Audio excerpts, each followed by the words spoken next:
Cut fabric round as CD as shown in video.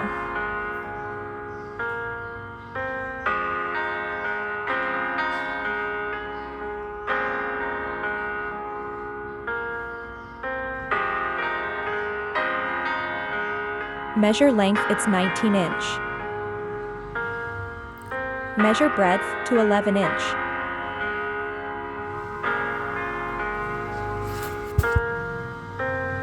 Measure length to 19 inch.